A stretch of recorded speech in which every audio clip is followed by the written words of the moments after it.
Здравствуйте, уважаемые коллеги! Сегодня мы с вами встречаемся на вебинаре по теме «Индивидуальный проект как новый курс учебного плана, разработанного в соответствии с требованиями Федерального государственного образовательного стандарта среднего общего образования».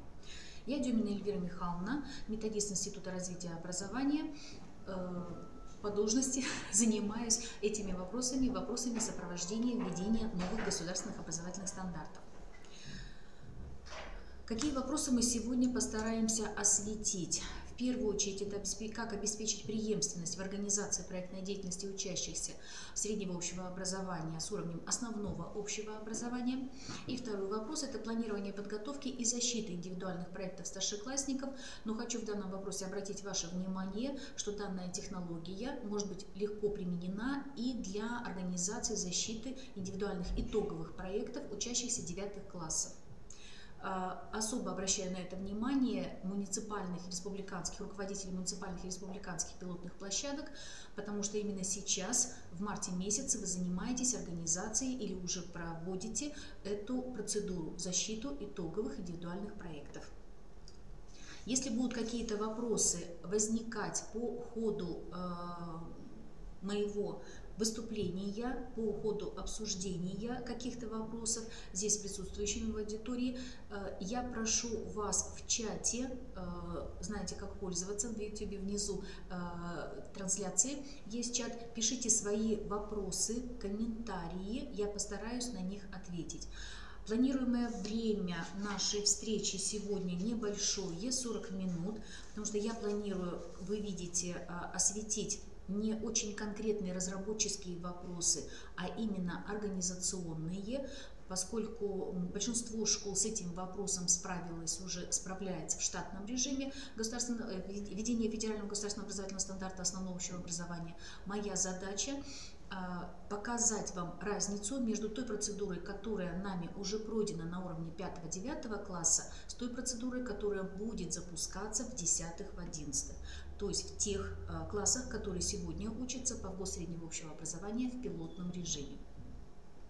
Итак, индивидуальный проект – это не только особая форма организации деятельности обучающихся, которая развивает у них навыки целеполагания и самоконтроля.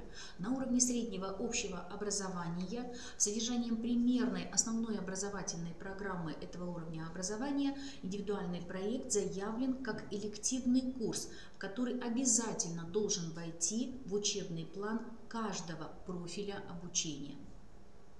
Не исключено, что в 10 классе учащийся продолжит работу над проектом, который был реализован им еще на уровне основного общего образования. Однако есть существенные различия организации проектной, так и исследовательской деятельности на разных уровнях общего образования.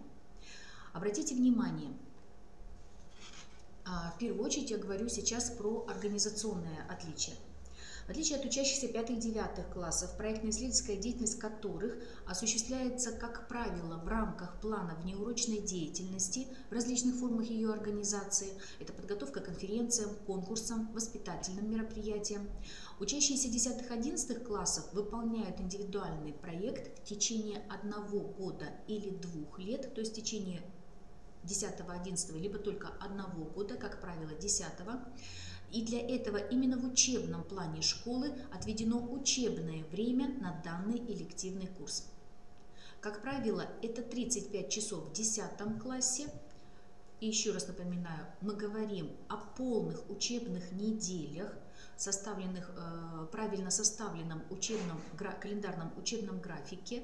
Для этого 10 класс, конечно, может учиться и 36 учебных недель, если их учебный год заканчивается 7 либо 10 июня, в зависимости от количества календарных учебных дней в учебном году. Тем не менее, как правило, это 35 часов в 10 классе или 34 часа в 11 классе. Ну, из расчета 1 час в неделю по количеству полных учебных недель в году для каждого класса. Еще раз напоминаю, это количество часов, которое я сейчас озвучила, является ориентировочным. И обращаю внимание разработчиков учебных планов и рабочих программ, в том числе программы этого элективного курса «Индивидуальный проект», на то, что в примерной основной образовательной программе в примерный учебный план ориентирован на 35 учебных недель в 10 классе и 35 учебных недель в 11 классе. Прекрасно понимая, что с 1 класса учебный год, начиная именно в 9-11 классе, он априори не может длиться 35 учебных недель. На самом деле, если правильно рассчитать, вы учитесь по шестидневке, если вы учитесь в 5 классах по шестидневке, и при правильном расчете, то есть вычете из количества общих учебных дней в году выходные, перенесенные праздничные дни, мы получим ровно 34 недели в учебном году до 31 мая. Но 11-9 классы у нас учатся, последнюю неделю мая не учатся, она является экзаменационной, поэтому их учебный год составляет ровно 34 учебные недели. При этом, в отличие от нынешних 10-11 классов, которые учатся в соответствии с базисным учебным планом 2004 года, в котором для каждого уровня образования четко утверждено общее количество часов, которые ребенок должен освоить в процессе освоения каждого, вернее, в объеме которого ребенок должен освоить каждый учебный предмет, в условиях реализации федерального государственных образовательных стандартов, в том числе среднего общего образования, такого документа, обязывающего выполнять именно этот объем часов, у нас нет. То есть у нас нет действительно базисного учебного плана для реализации федеральных государственных образовательных стандартов. Я еще раз напоминаю об этом руководителям школ. В федеральном государственном образовательном стандарте заданный общий объем учебной нагрузки и нагрузки внеурочной деятельности, который разбивается на 2 года обучения и на то количество учебных недель, которое задает школа самостоятельно. Именно это определено законом об образовании. Школа самостоятельно разрабатывает основную образовательную программу, в состав которой входит и учебный план, и календарный учебный график. Мы помним о том, что при разработке учебного плана и календарного учебного графика мы соблюдаем требования СанПин к определению недельной максимально допустимой учебной нагрузки, в том числе старшеклассников. Так вот, в условиях реализации федерального государственного образовательного стандарта этот элективный курс, индивидуальный учебный проект входит в состав именно этой максимально допустимой учебной нагрузки, поскольку определяется он учебным планом, не планом внеурочной деятельности, как это было на уровне 5-9 класса. Исходя из этого, осуществляется в дальнейшем тарификация, то есть распределение нагрузки по сопровождению этой деятельности, которую может осуществлять как педагог школы, так и работник, которого привлекают со стороны, например, организации партнера. Такой организации партнера в условиях городской среды может быть преподаватель среднего учреждения профессионального образования, колледжа, техникума, училища. В условиях городской среды это может быть работник-преподаватель вуза, либо работник той профессиональной сферы, которая интересна ребенку и в рамках которой ребенок разрабатывает свою проектную идею. Функции этого тьютора, куратора, как вы назовете его, в общей сложности у нас получается руководитель проекта может быть назван наставником, который осуществляет как функции тьютора, так и куратора этой проектной работы. Входит обсуждение с обучающимися проектной идеи и помощь в подготовке к ее защите и реализации, посредничество между учащимися и экспертной комиссией, если это необходимо, и также другая помощь, в частности, то есть реализация, собственно, если мы говорим про элективный курс, то есть реализация этого элективного курса. На этом организационные отличия организации проектной деятельности на уровне основного и среднего общего образования на уровне школы заканчиваются, мы переходим к содержательным отличиям. На уровне основного общего образования делается акцент на освоении учебно-исследовательской проектной работы как типа деятельности, где материалом являются прежде всего учебные предметы. На уровне же среднего общего образования и исследования, и проект приобретают статус инструментов учебной деятельности полипредметного, межпредметного, полидисциплинарного или надпредметного характера. Тех инструментов, которые крайне необходимы ему для освоения социальной жизни и культуры. Мы видим первое и принципиальное действительно отличие подхода к организации, к отбору содержания и организации, в том числе самой проектной деятельности ребенка. Направление, по которым может быть реализована организована проектная или исследовательская деятельность ребенка, они, в принципе, эти направления не разнятся, но если на уровне основного общего образования за период с 5 по 9 класс ребенок должен освоить или может освоить практически все перечисленные направления проектной деятельности: исследовательское, инженерное, прикладное, бизнес-проектирование, информационное, социальное, игровое, творческое, творческие проекты разрабатывать, в том числе практически все эти проекты, кроме игровых и творческих, могут быть разработаны и должны быть освоены в рамках предмета технология, мы об этом говорим на курсах с учителями технологии, то на уровне среднего общего образования вы видите, приоритет отдается практически 5 социальному, именно в такой иерархии: социальному проектированию, бизнес-проектированию, исследовательскому проектированию, инженерному и информационному. Ну, приоритет данный, по-моему, очевиден. Очевиден и для педагогов, и для вас, как для руководителей этой проектной деятельностью. Выделены направления, напрямую связаны с будущей профессиональной деятельностью наших выпускников, тех профессиональных сфер, которые сегодня очень востребованы, не заняты на рынке труда. Следующее отличие. На уровне основного общего образования процесс, собственно, становления проектной деятельности предполагает и допускает наличие проб в рамках совместной деятельности учащегося и учителя. То есть мы понимаем, что руководителем в прямом смысле слова, именно руководителем и соучастником этой проектной деятельности является именно педагог. И учащийся под руководством и совместной деятельности с другими учащимися и в первую очередь с учителем, с педагогом осуществляет эти виды деятельности. На уровне же среднего общего образования проект реализуется самим старшеклассником или группой учащихся. Они самостоятельно формулируют предпроектную идею, самостоятельно ставят цели, описывают необходимые условия и выполняют другие необходимые действия. На уровне среднего общего образования сам учащийся определяет параметры и критерии успешности реализации проекта. Кроме того, он формирует навык принятия параметров и критериев успешности проекта, которые предлагаются другими, внешними по отношению к школе, социальными и культурными сообществами.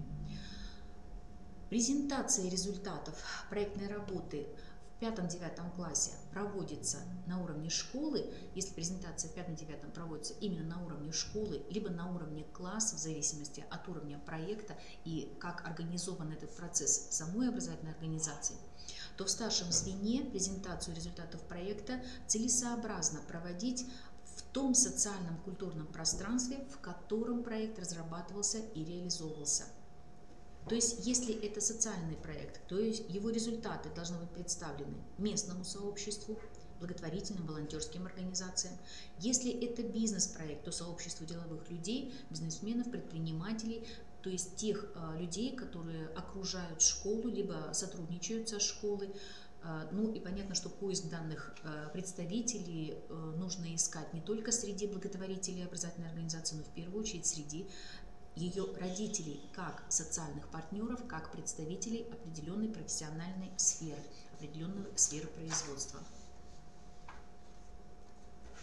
И очевидно отсюда, что если обязательно вы видите обязательное требование наличия при разработке и реализации проекта на уровне среднего общего образования, это вот внешкольное сообщество самого различного формата: библиотеки, музеи, производства, предприниматели, частные предприниматели, крупные производители и так далее, представители бюджетной сферы, наши коллеги, то, соответственно, и содержание, и направление этих проектов содержание их проектной идеи должны быть так или иначе связаны с теми профессиональными сферами, которые сегодня окружают ребенка. То есть изначально проектная идея выбирается под то профессиональное окружение, под те формы и содержание профессиональной ориентации, которые окружают ребенка и которые будут ему доступны. Ну, за исключением разве что информационного, потому что информационные проекты, разворачивающиеся в виртуальном сообществе, в сети интернет, могут, очевидно, должны и защищаться посредством использования сети интернет, следовательно, могут быть задействованы при таких продуктах, при подготовке мультимедиа-продуктов, могут быть задействованы партнеры, не находящиеся внутри населенного пункта, то есть рядом со школой. Исходя из этого, становится очевидным, что качественная организация и защита проектов на уровне среднего общего образования, вы видите, практически невозможно без качественной подготовки учащихся на уровне основного общего образования, на котором закладываются основы и формируются навыки проектной и исследовательской деятельности учащихся. Грамотная организация работы над индивидуальным проектом должна помочь старшекласснику осознать выбор будущей профессиональной деятельности и спроектировать его личностный успех. Поэтому задачей элективного курса «Индивидуальный проект» является обеспечение опыта учащихся в конструировании этого социального выбора и прогнозирование личного успеха в интересующей сфере его сфере деятельности. В связи с этим в рабочей программе элективного курса «Индивидуальный проект» разработчику, педагогу, либо привлеченному сотруднику, либо группе педагогов, которые будут реализовывать этот проект, необходимо предусмотреть содержание и выделить определенное количество часов на выбор темы проекта, на консультации по планированию этапов реализации проекта, организацию контактов с внешними партнерами, с теми, на базе которых дальше будет проходить практическая часть работы, лабораторные работы, то есть это могут быть и сторонние организации, те, кто будут участвовать потом в защите проекта, оценивать. Заложить часы на консультации по оформлению проекта, подготовке презентации, защиты самого проекта и результатов его реализации. Особое внимание руководству школы следует уделить организации защиты учащимися индивидуальных проектов, поскольку именно эта процедура является форматом оценки успешности освоения и применения учащимися универсальных учебных действий. Особое внимание в этом процессе нужно уделить защите индивидуального итогового проекта как основной процедуры итоговой оценки достижения метапредметных результатов. Итак, я развожу и еще раз напоминаю о том, что у нас возможно на уровне среднего общего образования, так же как по аналогии с уровнем основного общего образования, ребенок может защитить не один, а несколько проектов, которые он готовит в течение 5, либо в течение 2 лет, если мы говорим про 10-11 класс. Это может быть один проект, и тогда он, готовый за 2 года, точно так же должен проходить некую промежуточную аттестацию, в рамках промежуточной аттестации, вот эту вот промежуточную оценку или защиту того этапа проекта, который должен закончиться в конце 10 класса, если ребенок, еще раз напоминаю, если ребенок готовит его 2 года. Если это отдельные 2 проекта, один в 10 классе и один в 11 классе, но здесь обращаю внимание педагогов, руководителей, защита проекта должна пройти не позже января месяца 11 класса, для того, чтобы ребенок спокойно в течение 3-4 четверти мог еще раз внимательно подготовиться и к сдаче к прохождению процедур допуска к ЕГЭ и, собственно, к самой сдаче ЕГЭ. Поэтому большинство школ, анализ опыта других регионов показывает, что выгоднее на уровне 10-11 класса защищать не несколько проектов, но один и достаточно большой. С учетом того, что мы его должны, и вы видите по структуре, и разработать, презентовать, защитить и реализовать. То есть защитить и результаты его реализации. И это достаточно долговременный процесс с учетом сложности самих проектных идей, которые реализуют наши старшеклассники. Итак, у нас есть две формы защиты. Защита текущего индивидуального проекта и защита итогового проекта. Я остановлюсь отдельно, вы увидите нюансы именно в защите итогового проекта. Итак, в защите индивидуального проекта, не итогового, не для выпускников 9-11 классов, существует два этапа. Первый этап – это защита темы проекта, то есть проектной идеи. В рамках этой публично здесь должны быть представлены, и на этой защите с ребенком и с его куратором должны быть обсуждены актуальность проекта, положительные эффекты от реализации проекта, важные как для самого ребенка, так и для других людей. Ребенка я имею в виду как автора, старшеклассника, автора этого проекта. Ресурсы, как материальные, так и нематериальные, необходимые для реализации проекта, возможные источники ресурсов, риски реализации проекта и сложности, которые ожидают обучающегося при реализации данного проекта. Итак, это первый этап защиты проекта, то есть защиты темы. В результате этой процедуры должна произойти, если это необходимо, такая корректировка тематики, актуальности и разрабатываемой проблематики проекта, чтобы он стал реализуемым и позволил учащемуся предпринять реальные проектные действия.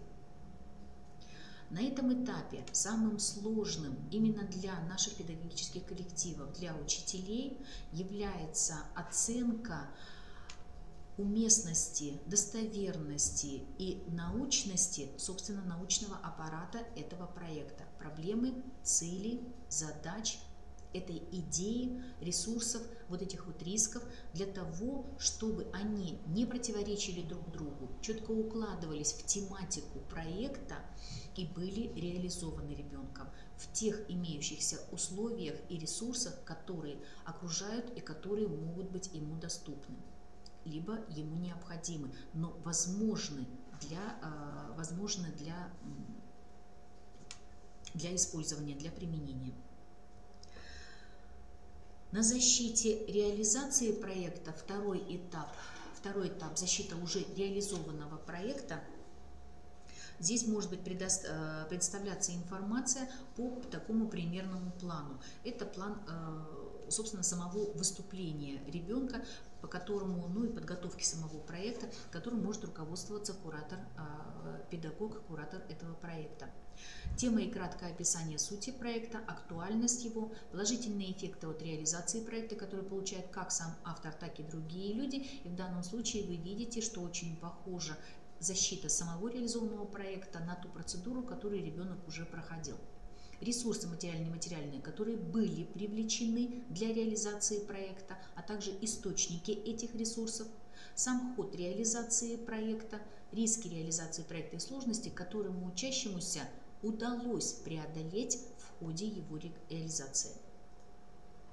Регламент проведения защиты и проектной идеи и реализованного проекта, параметры, критерии оценки проектной деятельности, мы понимаем, должны быть известны учащимся заранее.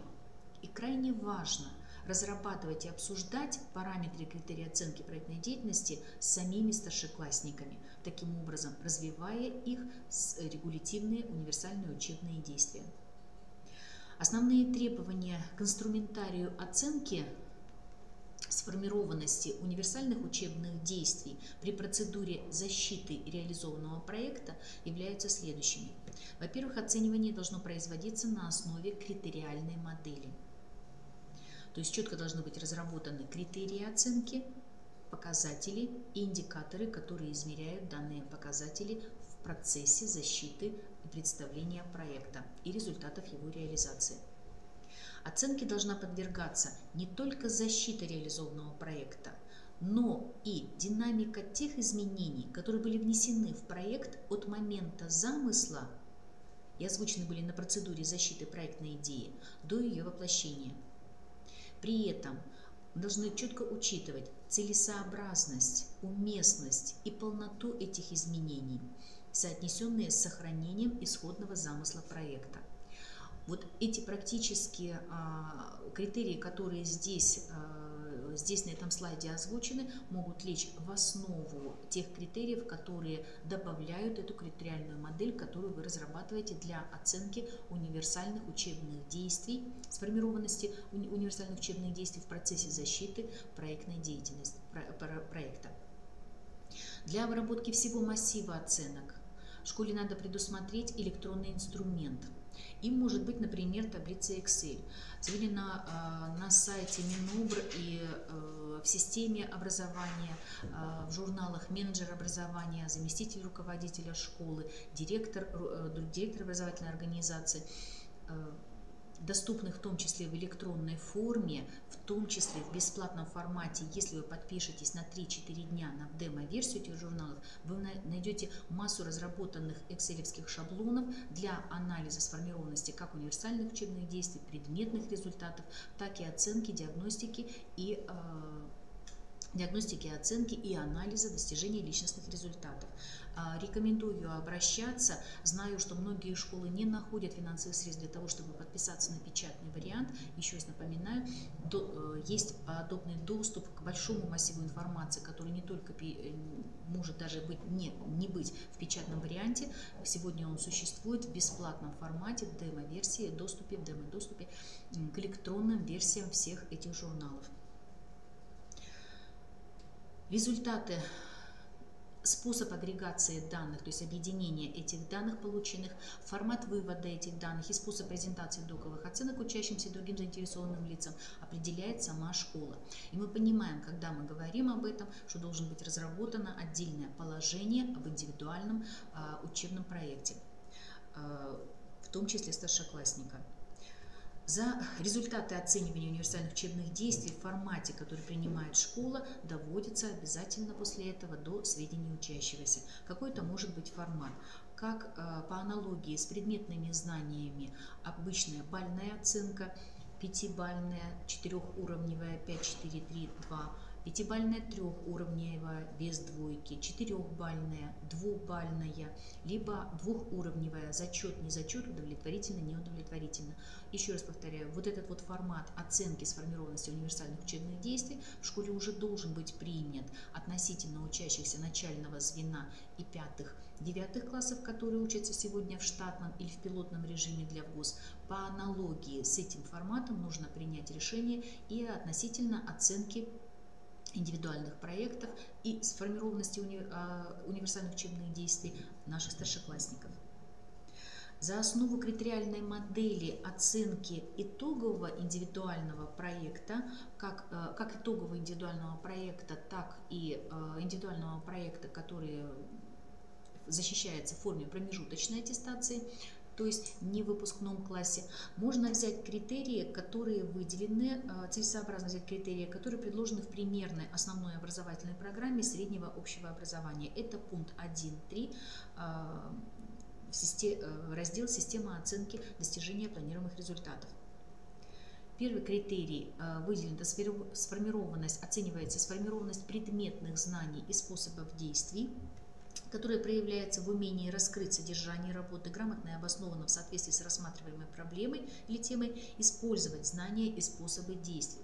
Мы понимаем, что сформированность эти предметные знания и способы действий могут лежать как в одном предмете, если проект готовится по конкретному предмету, либо может быть межпредметным, и тогда оцениваются предметные знания тех предметов, которые были задействованы при разработке и реализации данного проекта, либо эти предметные знания могут лежать за пределами учебного материала, который осваивает ребенок в школе. То есть если привлекаются знания, скажем так, больше профессионального либо социального плана, не осваиваемые в рамках школы. То есть осваиваемые в рамках форм внеурочной деятельности, в рамках курсов внеурочной деятельности, профильного обучения и тех курсов профильной практики, которые осуществляются, предпрофильной практики, либо профильной практики, профессиональной практики, которые осуществляются в рамках профильного обучения. Второй критерий – это сформированность познавательных универсальных учебных действий в части способности к самостоятельному приобретению знаний и решению проблем. Эта способность проявляется в умении поставить проблему, сформулировать основной вопрос исследования, либо проектную задачу, выбрать адекватные способы ее решения, включая поиск и обработку информации, формулировку выводов или обоснование, реализацию, апробацию принятого решения, обоснование создания модели, прогноза, макета, объекта, творческого решения и тому подобное, в зависимости от темы и проектной задачи, разрабатываемой ребенком. Перечислены умения, которые лежат в основе формулировок универсальных учебных действий, выделенные для старшего класса. Именно эти формулировки и их расшифровка операционная, если это необходимо, может лечь в основу разработки той критериальной модели, которой вы будете пользоваться в защите индивидуальных проектов. Третий критерий – это сформированность регулятивных действий, которая проявляется в умении самостоятельно планировать и управлять своей познавательной деятельностью во времени, использовать ресурсные возможности для достижения целей, осуществлять выбор конструктивных стратегий в трудных ситуациях. И четвертый – это сформированность коммуникативных действий, умение ясно изложить и оформить выполненную работу, представить ее результаты, аргументированно ответить на вопросы экспертной комиссии.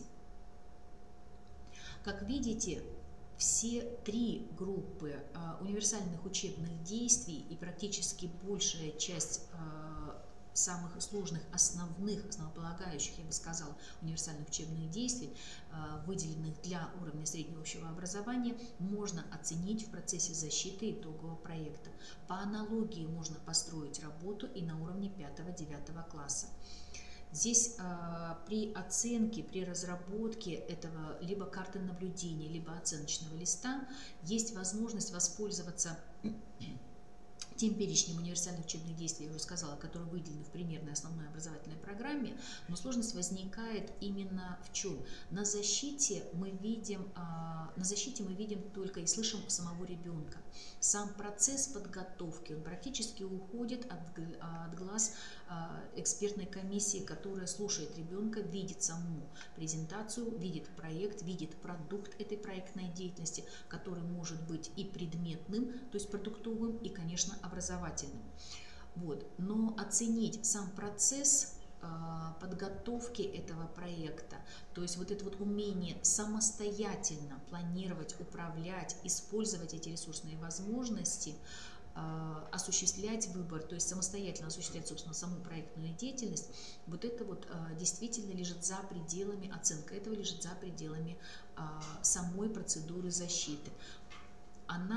Вот это противоречие, которое заложено сегодня в содержании примерной основной образовательной программы, в требования стандарта и в критериальную базу, которая предложена сама примерной основной образовательной программой, защита именно индивидуального итогового проекта, который готовится в течение определенного периода учебного времени, может быть преодолено это противоречие только если на базе школы будет организована подготовка группового проекта, итогового группового проекта, за процессом которого экспертная комиссия наблюдает и вносит свои оценки относительно деятельности каждого учащегося, участия и его работы в рамках этой деятельности.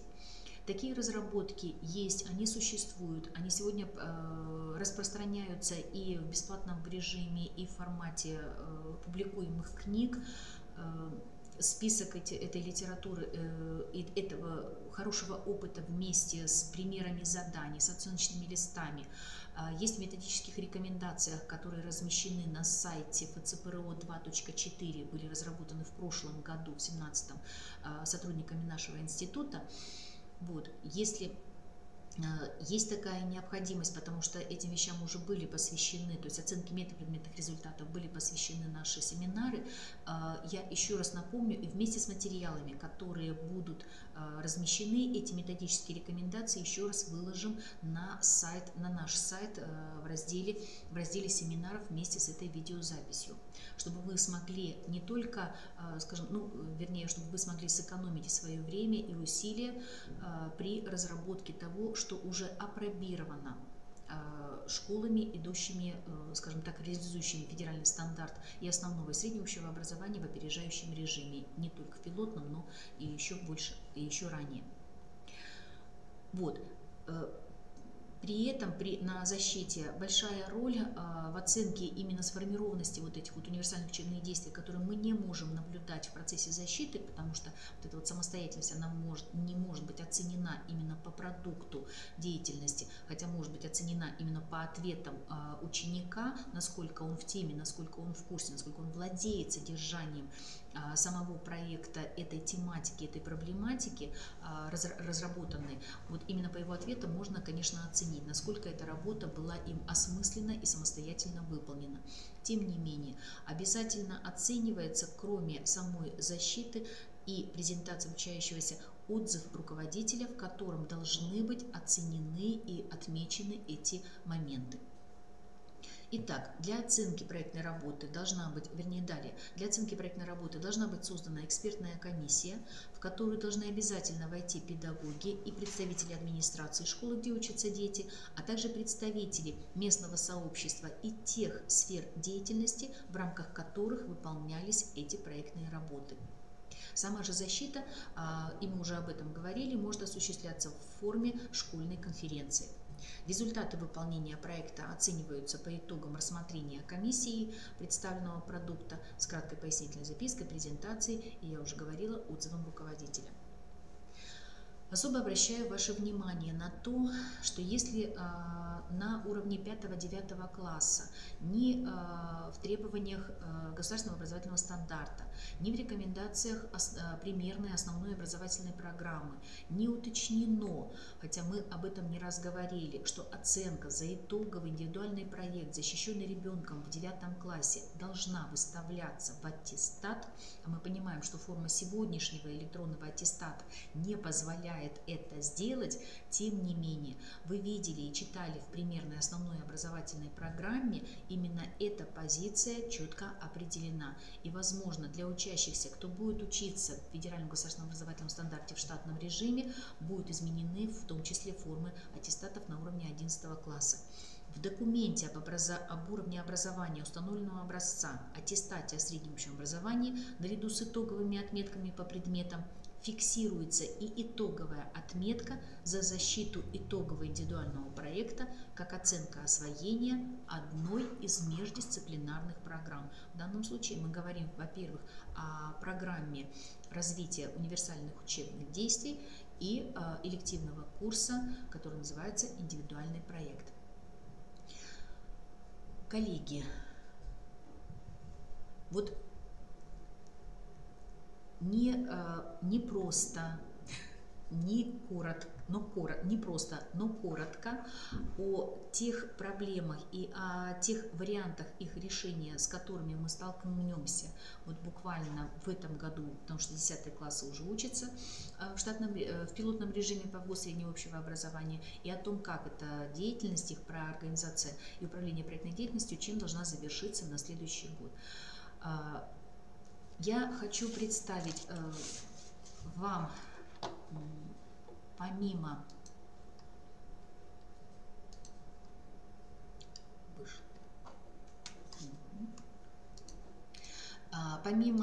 презентационного материала, в котором, собственно, я раскрываю позиции коротко и ясно, чтобы вы могли воспользоваться ими при организации либо семинара, либо педсовета со своими педагогами, некие позиции. Я хочу сказать, что очень подробно, достаточно подробно об итоговом проекте обучающегося, как в формате оценки успешности применения, сформированности и применения универсальных учебных действий, есть статья в журнале «Справочник заместителя директора», достаточно свежий номер, мая 2017 года. Эта статья, вот опять же с демо-версией в полном формате вместе с примерной формой, с примерным общим положением об итоговом индивидуальном проекте учащихся 5-9 классов. Я хочу обратить внимание на то, что вы можете воспользоваться этим материалом. Он будет размещен на нашем сайте вместе с видеозаписью. с критериями оценки, но при организации и использовании данного опыта хочу еще раз обратить внимание на те отличия, которые были выделены мной по тексту примерной основной образовательной программы, отличия между организацией и содержанием проектной деятельности на уровне основного общего образования и среднего общего образования. Кроме этого, в дополнение к этому, я хочу представить вам, собственно, карту наблюдений за деятельностью учащихся в ходе выполнения проекта. Этой картой может воспользоваться как экспертная комиссия, которую вы будете организовывать, если будете организовывать подготовку групповых форм проекта, потому что в форме промежуточной аттестации это наиболее выгодный формат работы, он более короткий, нежели подготовка и защита индивидуальных проектов, и, соответственно, оценка сформированности каждого универсального учебного действия, которое проявляет ребенок именно в групповой форме работы над проектом. Это карта наблюдения, которой можно воспользоваться, разработанная для 5-9 класса, но мы понимаем, что вот с долей корректировки самих показателей деятельности ее можно применить и на уровне старшей школы. Кроме этого, оценочный лист, которым можно воспользоваться при защите как индивидуального, так и группового проекта, он идет приложением к самому положению. Вот здесь вы видите выделенные те группы, это оценочный лист уже для старшей школы, те группы универсальных учебных действий, которые оцениваются, и группы универсальных учебных действий и предметные знания, которые выделены в примерной основной образовательной программе как обязательные для оценки в процессе защиты этого индивидуального проекта. Детализированные критерии ниже представлены с балльной системой.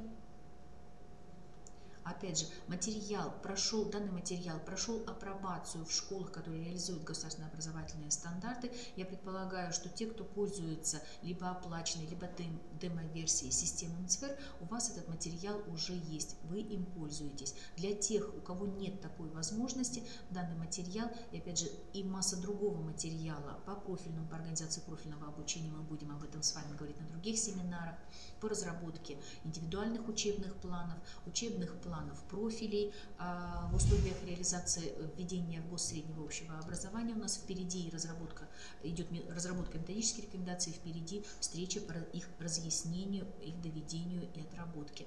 Вот. Данные материалы, если они вам нужны, вы не хотели бы ждать, я вам предлагаю обратиться за ними, если есть такая необходимость, либо по телефону, либо обратившись на мою персональную почту Дымина Эльвира Михайловна. Я с удовольствием предоставляю консультацию по тем вопросам, которые у вас возникают.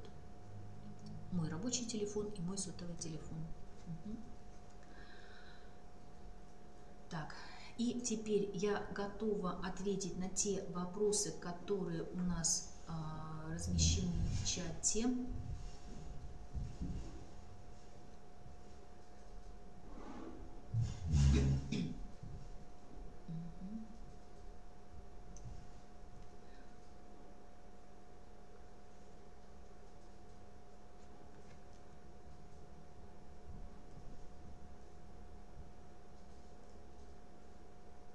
Нина Александровна, приносим извинения за путаницу. У нас в письме было указано время, разве 15:00? В письме было указано время 14 до 15:00. Возможно, путаница появилась после неправильного размещения информации на сайте. На сайте мы действительно зашли сегодня в объявление, увидели 15 часов. По аналогии, видимо, с другими вебинарами, которые в обычном формате у нас проходят в институте. Наш вебинар, да, мы планировали именно с 14 часов. Все материалы, видеозапись, еще раз напоминаю, будет размещена и на нашем сайте в видеозале, и материалы для скачивания. И я еще раз прошу, какие возникают проблемы при организации. Не хочется совершенно вас озадачивать вопросами мониторингового характера, для того, чтобы сканировать эту проблемную ситуацию. Мы в этом году строим, вы видите, формат работы несколько другой, больше персонального плана, с конкретными школами, с конкретными педагогами, с конкретными руководителями, нежели вот минимизируем часть такого общего формата разработческого, чтобы экономить и ваши деньги, и время. Поэтому со всеми вопросами, которые у вас возникают, поверьте, достаточно много разработано и здесь в институте у нас, и много разработано. Проходит сейчас проверку, экспертизу и утверждение на уровне министерства. Рассылать эти методические рекомендации будет само министерство по муниципальному образованию, по тематике ведения стандарта. Мы сейчас говорим про стандарт именно среднего общего образования. Но предваряя и вот не, скажем так, ожидая такого длинного, возможно, длительного времени, я прошу обращаться вас напрямую с теми вопросами, которые у вас возникают по ходу вашей текущей деятельности при организации, либо при подборе каких-то оценочных инструментариев и так далее. Вопрос, нужно ли разрабатывать контрольно-измерительные материалы по предмету технология, если оценка итоговая выставляется в процессе защиты проектной деятельности. Да, вопрос действительно не праздный. Задают его регулярно учителя технологии, особенно кто работает сейчас уже вот именно в пилотных классах, в старших классах и 8-9 классах. Нет, отдельно контрольно-измерительные материалы, такие по аналогии, как контрольные работы, тестовые задания для проведения промежуточной аттестации, учителю технологии разрабатывать действительно нет необходимости, поскольку в соответствии с новым содержанием этого предмета учащиеся ежегодно защищают от 2 до 4, от 2 в 5 классе до 4 проектов в 9 классе. Содержание примерной программы по этому предмету, построены планируемые результаты, построены именно так. Поэтому отдельно какие-то другие виды заданий разрабатывать нет необходимости. Но для самой процедуры защиты итогового проекта по предмету технология необходима точно такая же разработка комплекта оценочных материалов, не контрольно-измерительных, а именно оценочных материалов, которые разрабатывают другие предметы. Это спецификация с четким определением кодификатора оцениваемых планируемых результатов не только по предмету, но и метапредметных. Опять же, мы говорим именно о умениях проектной организации и реализации проектной деятельности, причем разных форм и разных видов проектов. В рамках технологии они осваиваются, реализуются. Поэтому необходима вот именно такая критериальная, хорошо разработанная критериальная база именно для оценки проекта в рамках технологии. Здесь по аналогии можно идти с теми критериями, которые предлагаются для оценки итогового проекта в целом по школе, либо если разработаны у учителя технологии, может идти обратный процесс, то есть школа может воспользоваться этой критериальной базой, этой моделью критериальной оценки, воспользоваться той, которая разработана у учителя технологии, перенеся ее, адаптировав под другие предметы на уровень защиты вот такого вот итогового проекта, либо промежуточной защиты проекта в рамках не только 9, но и, например, 6, 7. Знаю, что некоторые школы каждый год организуют такую защиту проекта. Следовательно, учащиеся каждый год разрабатывают новый проект, либо новый вид проекта, либо по другому предмету. Можно воспользоваться той критериальной базой, которая выделена еще раз повторяю, для предмета технологии. Потому что сама проектная деятельность, как содержание предметное, оно очень хорошо разработано именно в этом предмете. Следовательно, требования компетентности учителя технологии, мы понимаем сегодня, это базовые компетентности, которые востребованы будут именно у учителя технологии, они сформированы, а востребованы будут всеми остальными учителями и предметниками.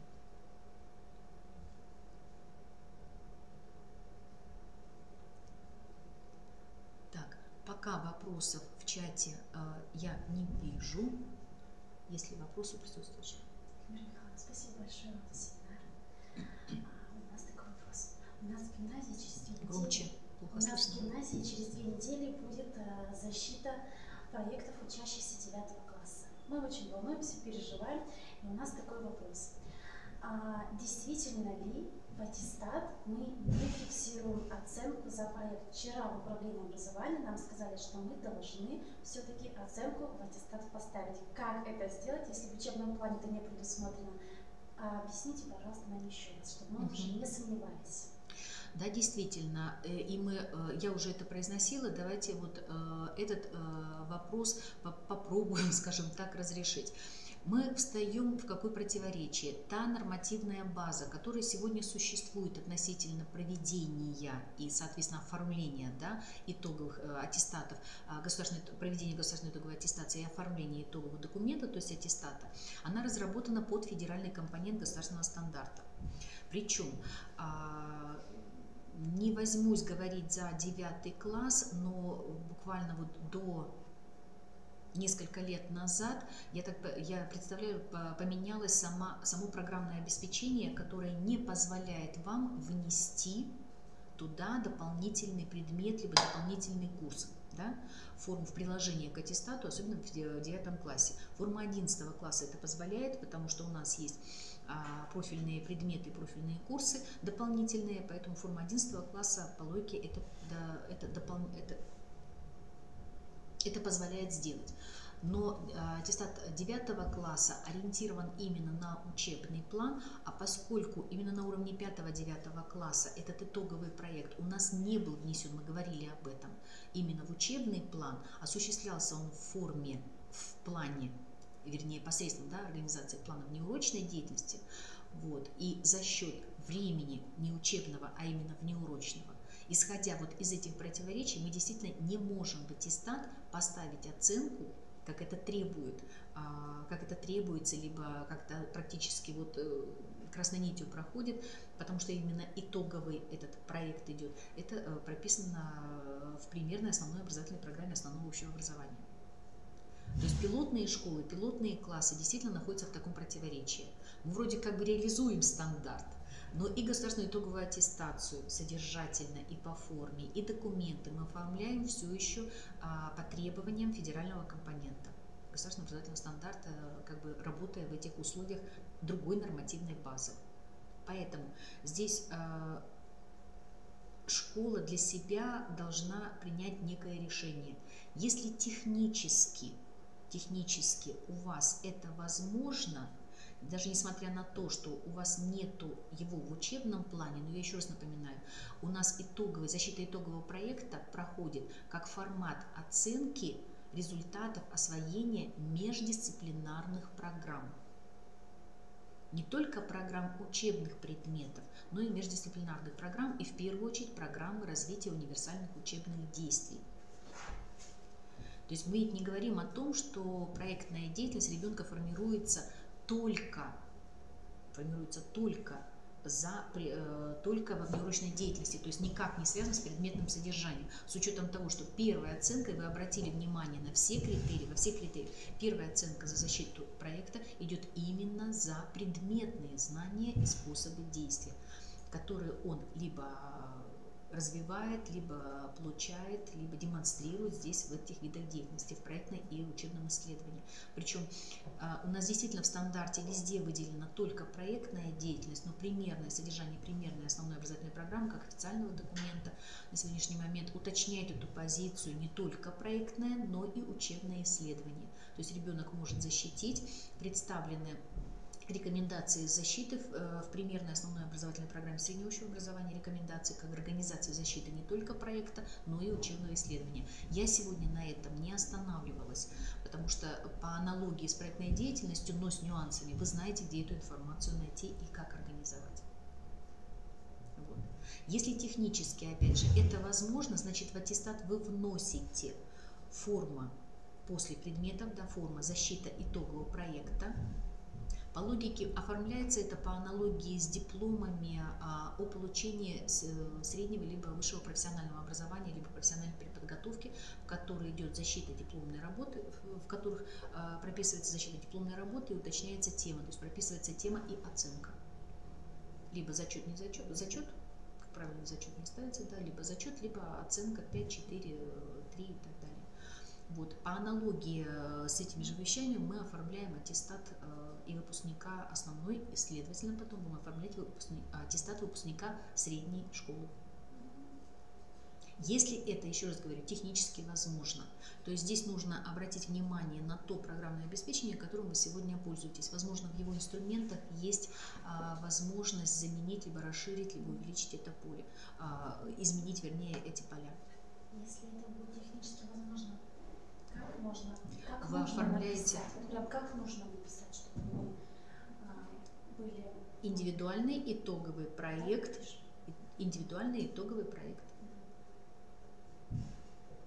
При этом обратите внимание, сама процедура защиты, подготовки, защиты этого положения, да, этого проекта и на уровне 9 класса, на уровне 11 класса, и, соответственно, внесение вот этих вот изменений в аттестат должны быть регламентированы в ваших локальных актах школы. Вот, в системе оценки, в первую очередь, положение о системе оценки, внутренней системе оценки, об оформлении аттестатов, следовательно, это потом пойдет в локальных актах, то есть в приказах руководителя школы об оформлении этих документов. То есть не только в положении, здесь задействован должен быть весь блок, точно так же по аналогии. Посмотрите на эту процедуру, как на обычный экзамен по предмету. Все то же самое. Ясно, спасибо. Есть ли еще вопросы?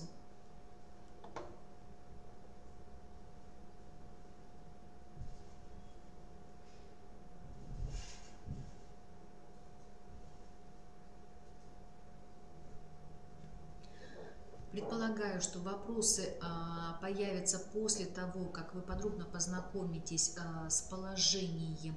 Положение в форме тоже Word. Вы увидели, что в статье оно в форме картинки. Чтобы его не набирать, мы его разместим также в вордовском формате doc или docs, или RTF, который будет, посмотрим, в который будет переведен этот формат этого положения. Вот. Для того, чтобы вам можно было воспользоваться, либо уточнить какие-то позиции в своем положении, либо порадоваться, что ваша нормативно-локальная база разработана в полном соответствии с тем опытом, который сегодня публикуется на федеральном уровне. Коллеги, время нашей сессии истекло. Спасибо вам за внимание, за интерес к данной проблеме. Мы постараемся в ближайшее время мы с вами встретимся по другим проблемам введения государственного образовательного стандарта среднего общего образования и постараемся побыстрее закончить разработку, экспертизу наших методических материалов по разработке учебных планов, индивидуальных учебных планов и других организационных вопросов введения стандарта старшей школы. Спасибо. До свидания.